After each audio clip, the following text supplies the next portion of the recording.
कृषि प्रधान क्षेत्र होने के बावजूद गुना की प्रसिद्ध धनिया, टमाटर, सोयाबीन और गेहूं जैसी परंपरागत फसलों तक सीमित है। लेकिन जिले के छोटे और सीमांत किसान अब ऐसी फसलों की ओर आकर्षित हो रहे हैं जो कम लागत में हो सके और उनसे मुनाफा ज़्यादा से ज़्यादा हासिल किया जा सके। ऐसी ही आधुनिक और उन्नत सोच के साथ गुना के किसान दंपत्ति नीलम प्रभाकर ने अक्सर पहाड़ी राज्यों में होने वाली स्ट्रॉबेरी यानी झरबेर की खेती कर न केवल लाखों का मुनाफा कमाया, बल्कि अन्य किसानों को भी परंपरा से हटकर खेती के अलग तरीकों को अपनाने के लिए प्रेरित किया। खास बात यह है कि स्ट्रॉबेरी की फसल ज़्यादातर ठंडे इलाकों में ही की जाती है।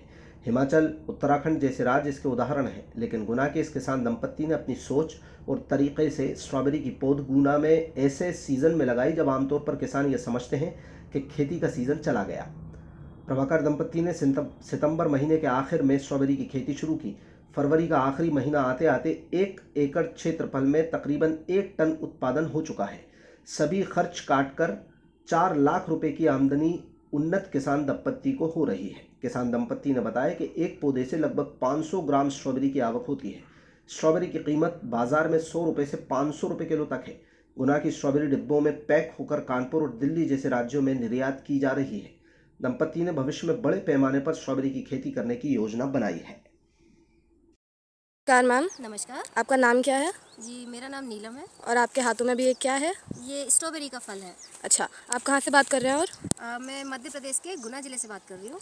अच्छा, हमें पता है कि मध्य प्रदेश तो एक गर्म राज्य है और स्ट्रॉबेरी पहाड़ों और ठंडे जलवायु में होती है, तो ये यहाँ पे कैसे संभव है? जो वैरायटीज़ होती हैं जो कि ठंडे इलाकों को छोड़ के गर्म क्षेत्रों में भी अच्छा सा प्रोटेक्शन दे पाती है, तो ये इसलिए हमने यहाँ पर ये स्ट्रॉबेरी की खेती को ट्राई किया हुआ है। अच्छा, और यहाँ पे ये सक्सेसफुल है क्या? कि मेरे हाथ में स्ट्रॉबेरी लगी हुई है, आप खेत भी देख सकते हैं कि यहाँ पर ये पॉसिबल है। अच्छा, तो यहाँ पे मतलब दूसरे किसान मध्य प्रदेश और गर्म इलाकों में स्ट्रॉबेरी का अच्छा उत्पादन कर सकते हैं, आप ये कहना चाह रहे हैं? जी जी मैम, बिल्कुल कर सकते हैं। अच्छा, इस खेती को ऐसे गर्म राज्यों में करने का कौन से सही महीने होंगे? इसका सही समय होता है कि ये सर्दी के समय में लगती है, तो इसको हम सितंबर के आखिरी सप्ताह या अक्टूबर के पहले सप्ताह में लगा सकते हैं इसके पौधों को। और ये कितने महीनों की फसल होती है? ये कम से कम 4 से 5 महीने की फसल होती है। ये फरवरी के लास्ट तक या मार्च तक ये फसल चलती है। अगर गर्म राज्यों में किसानों को इस खेती को करना है तो वो कैसे शुरू कर सकते हैं इसको?